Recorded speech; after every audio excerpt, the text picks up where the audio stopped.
All right, so this has been our most explosive play now this last year or two. Teams have kind of shut down, not shut down counter, but are committing a lot of time to stopping it. So this has been a big one under center. So counter will be out of gun, so our complementary play out of gun.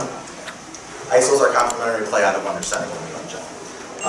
And so here we're going to have an H-back, whether he be, I only have it drawn up with an offset spot here on both of these, but we'll run it from a wing spot as well. And if we run this, then we're going to fold that wing back inside, whether that be A gap or B gap, to lead up on this front side back. So we'll do it out of both spots, just to disguise our looks and give a little bit different front out of the way to look at it. But everything is the same as far as the fake from under center. Again, when our quarterback comes out from under center, he's reversing out, we're asking that jet back to pull back a little bit. We're not sticking that ball out to that guy. Quarterback seating into the stomach. A big reason why this play has gone so well, I think, and I think it's better than the counter play, is because we can hide the ball so much better from under center. When that quarterback returns and he has his back facing the defense, they don't know who's got it. Our jet back's going to have a great sell. Hands over the ball, he's going to turn his shoulder, hide his stomach so the defense can't see it either. He's going to carry that hard fake out. That quarterback's got the ball seated, stomach, and then we're on a sprint back to you, that running back. And that's a big thing that we struggled with a little bit, was that quarterback not getting that ball to that running back depth in the backfield. So he has time to get the ball, get behind his H-back, get a read, and make a nice run. So we really coach our quarterbacks up after that fake to get hard depth to our superback, and then our superback steps on this. We're just going zone step to the play side, one step, and then he's attacking hard down to full speed. We don't want him hesitating at all. We want him hitting that full speed. So it's a pretty good timing. We got the jet fake, and then the thing coming right behind that thing. And again, that's all that timing comes in practice. You gotta rep this a bunch in practice time, so it's really smooth in the game. And the tighter that mesh can be, and the quicker kind of bang that play is, it's harder for defense to play. So it's just a true kind of ISO scheme, gap scheme. We're just going to double on the forefront, we're just going to double back, and the right side backer, or the inside backer, this outside, force guy, we're counting on him staying with the jet. Again, it's not front, if you see that, kind of where that ends playing. We get a lot of three techniques, so we'll try to go A gap here, and double the nose back. Sometimes this guy's slanting inside. I think at one point we end up running B gaps because that guy is almost like 2 or 3 slanting inside. But, depending on the fronts you see, that scheme. So again, here's kind of out of a spread look. We don't have a tight end here, but we're just going to run this front side. You can see that I'll get to the end zone shot. This guy's in a 2, head up, he's slanting inside. So again, we rep this with our H-back. He's just reading the bubble. So if we get a bubble A gap, this guy's in a 3 tech, he's going to fit inside up to this backer. If this guy's in a 2 or a 1, coming inside the A gap, then he's just going to fit that B gap up to that guy. Again, that comes with reps and time, scheme each week, and what that guy's going to do. But he has great sell and great speed through the play with that jet to pull this defense and play so much.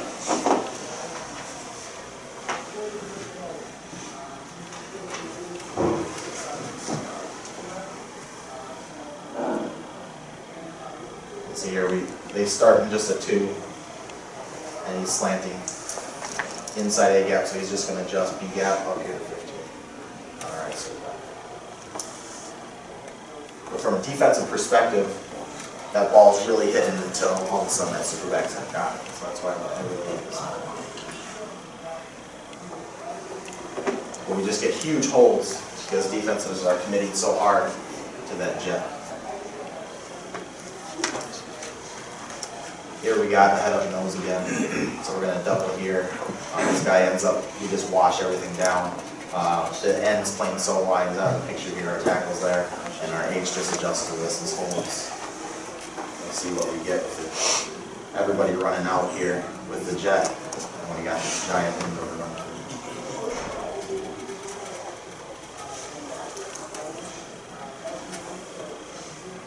Here's even front, we're strong here.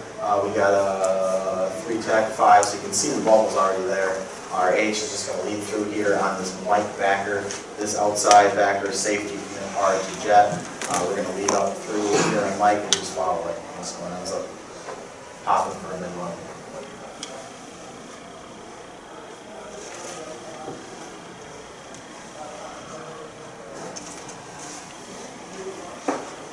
Here we have it on that wing spot that I talked about. So here, we're in a wing, he's going to fold inside up to this backer. This is again a 5 front, they played super wide ends. They actually put a head up guy on our tight end to wall him off. And this guy, you'll see, flies up to the jet, and this guy actually, in flow, ends up being the guy that we get to on the ISO block. He takes himself out of the equation completely. That's a big thing too, we tell this guy, don't chase guys out of the blocks. If he's taking himself out, great, let him go. All right, he's taking himself out of the place, blocking himself. All right, get your eyes back inside for flow coming then from the backside. That's the guy that ends up making the tackle because he's not necessarily counting for in our scheme, but he becomes that ISO block that we get when this guy flies out.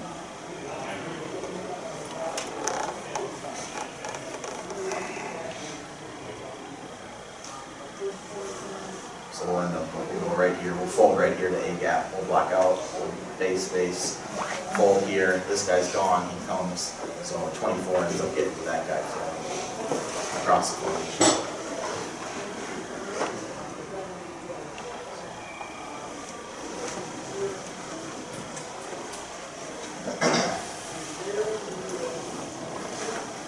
This is just this year. Same thing. Let's get to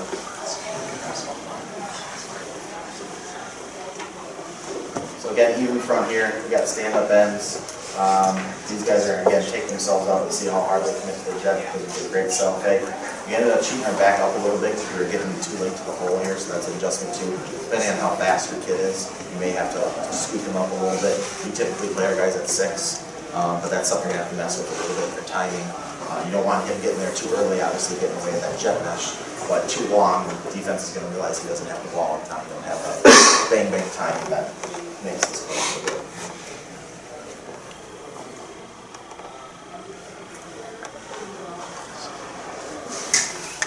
Alright, let's get to power. Alright, so this is kind of our third option. Jet power, so this is one that we've only really ran out of gun as well. Kind of a compliment again, it's kind of our next option to counter. We'll stick, I had mentioned, we'll stick that H back here when we run counter back this way. We'll pull guard and tackle on counter, and then H back will pick up the backside end. So he doesn't chase down from behind. And now we can also run, this is a similar look then to ISO, or what's kind of the same. And you could run ISO out of gun as well if you wanted to. But we'll just run our power scheme now, where our H is going to kick up that end, and then we're going to wrap and pull our guard with the front side back. Same rules for jet, snapping at the tackle, make sure we get good full speed fake all the way through, and then the big thing with our super back now is just make sure we have a tight mesh with our quarterback. He's got to be patient there, so he's not trying to hit that thing too fast before the jet gets there. So he's just going to take his own step into our quarterback, so we make sure we have a tight mesh there. As soon as that jet back goes through, then he's taking that thing just like a front side zone. But just your traditional power scheme, nothing fancy. Kick out, down, kick out, guard hold.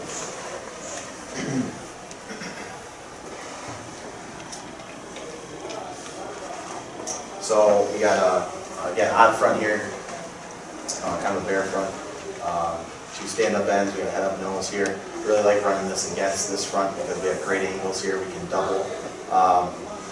Guard and center on this nose. Our tackle comes down in the 3-tech. We can double up to this backside backer, and then we'll kick the stand-up end. He's getting off the field. Our guard's going to pull him in for front side backer here. Great thing, you know, if you're a power run team, mixing in this jet I think is really, it's a must, because if you line up and you're running downhill, you know, play after play after play, eventually defenses are going to adjust to that. So this is a great change of pace where all of a sudden these backers are really flat-footed now at the snap of the ball. They're not sure, does the jet guy have it? Is he going to give it to the super back coming through on the power play? And now your linemen are getting great movement leverage. They're getting up to the second level instead of these guys filling fast downhill. You know, we're not meeting these guys in the hole now. We're meeting these guys 2, 3, 4 yards in the defensive back. And so it's just a great, it's a great change of pace to help keep those linebackers off balance a little bit.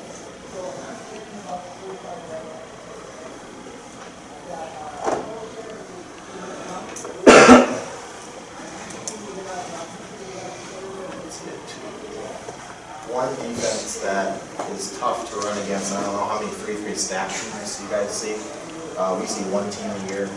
This is actually the Crescent right down the road. Runs a 3-3 stack and has for a while. But this, you know, they got guys on the edge here to stop kind of our jet, and they're getting upfield, and they got some width. So jet's not a great play necessarily against these guys on defense, but our inside, our power, and our ISO run and our counter games are really good against it. So we'll show jet a couple times in the game, but a lot of times we won't give jet, we'll give our complementary plays off of this. So we get great movement up front here on this. We see these guys come in hard, we get great down blocks and drives. We'll take this guy up and get a big window to run through here. Our left tackle does an outstanding job. Just very immaculate. That's good stuff.